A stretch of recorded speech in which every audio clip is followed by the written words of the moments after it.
ಮಾಡ್ತಾ ಇದ್ದೀವಿ. ಸರ್, ಈಗ ರಾಜ್ಯಕ್ಕೆ ಮತ್ತೆ ಮೋದಿ ಅವರು ಬರ್ತಾ ಇದ್ದಾರೆ, ಅದಕ್ಕೆ ಸ್ವಾಗತ ಮಾಡ್ಬೇಕಾ? ಏನು ಮಾಡ್ತೀರಾ? ಪ್ರಧಾನಮಂತ್ರಿಗಳು ಬರಲಿ, ಸ್ವಾಗತ ಮಾಡ್ತೀವಿ. ಆದರೆ ರಾಜ್ಯ ಸರ್ಕಾರದ್ದು ಕೂಡ ಅದರಲ್ಲಿ ಪಾಲಿದೆ. ಮೆಟ್ರೋದಲ್ಲಿ ಆ ಎಲ್ಲ ಕೇಂದ್ರ ಸರ್ಕಾರ ಎಲ್ಲೆಲ್ಲಿ ನಮ್ಮ ರಾಜ್ಯ ಸರ್ಕಾರ ಪಾಲಿರ್ತದೆ, ಆ ಒಂದು ರಾಜ್ಯ ಸರ್ಕಾರಕ್ಕೂ ಅದೇ ಮಹತ್ವ. ಯಾಕಂದರೆ ಅವ್ರದ್ದೇ ದುಡ್ಡಿದ್ರೆ ಮಾತು ಬೇರೆ, ನಮ್ಮ ದುಡ್ಡು ಅವ್ರದ್ದು ಮಾಡ್ಕೊಂಡಿರ್ತಾರೆ. ಅವ್ರದ್ದೇ ದುಡ್ಡಿದ್ರೂ ಕೂಡ ನಮಗೆ ಪ್ರೋಟೋಕಾಲ್ ಇರ್ತದೆ. ಆ ಗೌರವನೆಲ್ಲ ಕೊಡಬೇಕು ಅಂತ ದಿವಸ ಅದನ್ನು ಫಾಲೋ ಮಾಡಬೇಕಾಗ್ತದೆ. ಸಿಗಂದೂರು ಸೇತುವೆಯಲ್ಲಿ ಉಲ್ಲಂಘನೆ ಮಾಡಿದ್ರು, ಅದು ಭಾಳ ತಡವಾಗಿತ್ತು ನೋಡಿ. ಮುಖ್ಯಮಂತ್ರಿಗಳಿಗೂ ಮೊದಲೇ ಫಿಕ್ಸ್ ಆಗಿತ್ತು. ನಮ್ಮ ಜಿಲ್ಲೆಯಲ್ಲೇ ಇಂಡೀಪ್ ಕಾರ್ಯಕ್ರಮ ಫಿಕ್ಸ್ ಆಗಿತ್ತು.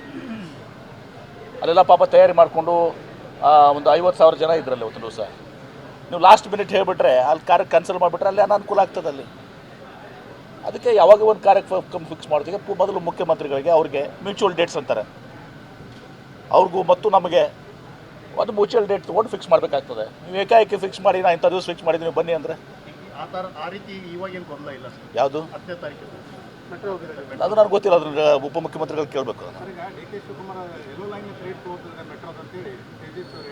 ಹಾಂ,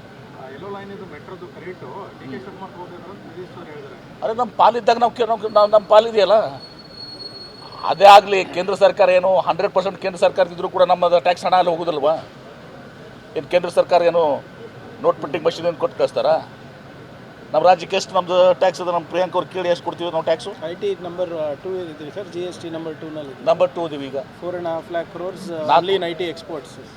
ಮತ್ತು ನಮ್ಮ ಪಾಲಿಂದ ಟ್ಯಾಕ್ಸ್ನಲ್ಲೇ ಅವ್ರು ಮಾಡೋದಲ್ಲ. ಏನು ಕೇಂದ್ರ ಸರ್ಕಾರ ಏನಾದ್ರು ಮಾಡ್ತಾರಾ?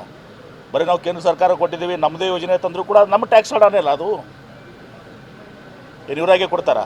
ಸರ್, ಈಗ ಕಾಂಗ್ರೆಸ್ ನಾಯಕರು ಅಥವಾ ನಮ್ಮ ಪಕ್ಷ ಟ್ಯಾಕ್ಸ್ ಶೇರೇ ಸರಿಯಾಗಿ ಕೊಡ್ತಾ ಇಲ್ಲ. ನಾವೇನು ಕೇಳ್ತಾ ಇದ್ದೀವಲ್ಲ, ನಮ್ಮ ತೆರಿಗೆ ಪಾಲು ನಮ್ಗೆ ಸರಿಯಾಗಿ ಕೊಡ್ತಾ ಇಲ್ಲ. ಅವರು ಮಾಡಿದ್ದೀವಲ್ಲ, ಅದು ಅಲ್ಲಿ ಬಂದಾಗತ್ತಲ್ಲ, ಅದನ್ನು ಅಫಿಷಿಯಲಿನೇ ಭೇಟಿ ಆದಾಗ ಪ್ರಾಪರ್ ಚಾನಲಿಂದ ಮಾಡಿದ್ದೀವಿ. ಸರ್, ಈಗ ಕಾಂಗ್ರೆಸ್ ಪಕ್ಷ ಅವರು ಸಂವಿಧಾನವಾಗಿ ಪರವಾಗಿದೆ ಅಂತ ಹೇಳ್ತಾರೆ. ತಮ್ಮ ನಾಯಕರು ಸುಪ್ರೀಂ ಕೋರ್ಟ್ನ ಪ್ರಶ್ನೆ ಮಾಡ್ತಾರೆ. ಸುಪ್ರೀಂ ಕೋರ್ಟ್ ರಾಹುಲ್ ಗಾಂಧಿ ಅವ್ರ ಬಗ್ಗೆ ಕೇಳಕ್ಕೆ ಯಾರಕ್ಕಂತ ನೋಡಿ. ಹಾಗಲ್ಲ, ಈಗ ರಾಹುಲ್ ನೀವು ಭಾರತೀಯರಾಗಿದ್ದರೆ, ನಿಜವಾದ ಭಾರತೀಯರಾಗಿದ್ದರೆ ಇದು ತಪ್ಪಿದು. ನಮ್ಮ ಆಕ್ಷೇಪ ಈಗೂ ಕೂಡ ಇದೆ. ಆ ರೀತಿ ಸ್ಟೇಟ್ಮೆಂಟ್ ಮಾಡ್ಕೊತ ಅವಶ್ಯಕತೆ. ಇದರಲ್ಲಿ ಏನಾಗಿದೆ ಅದನ್ನು ಆ ವಿಚಾರಗಳು ಮಾತಾಡಿ, ಅದನ್ನು ಬಿಟ್ಟು ಸುಪ್ರೀಂ ಕೋರ್ಟ್ ಸುಪ್ರೀಂ ನಾವು ಕ್ವಶನ್ ಮಾಡಬಾರ್ದು ಅವ್ರನ್ನ. ಆದರೆ ಈ ರೀತಿ ಒಂದು ರಿಮಾರ್ಕ್ ಮಾಡುವಂಥದ್ದು ಅದು ಸರಿಯಾದದಲ್ಲ. ಯಾರು ಭಾರತೀಯರು ಅಂತೇಳಿ ಸುಪ್ರೀಂ ಕೋರ್ಟ್ ನಿರ್ಧಾರ ಮಾಡ್ತದ? ನಮ್ಮ ಆಕ್ಷೇಪ ಇದೆ. ನಾವು ಕೂಡ ಅದನ್ನ ಹೇಳ್ತಾ ಇದ್ದೀವಿ. ಆ ರೀತಿ ಸುಪ್ರೀಂ ಕೋರ್ಟ್ ಹಿಡಿದು ಆ ರೀತಿ ಕ್ವಶನ್ ಮಾಡಿದ್ದು ತಪ್ಪದು.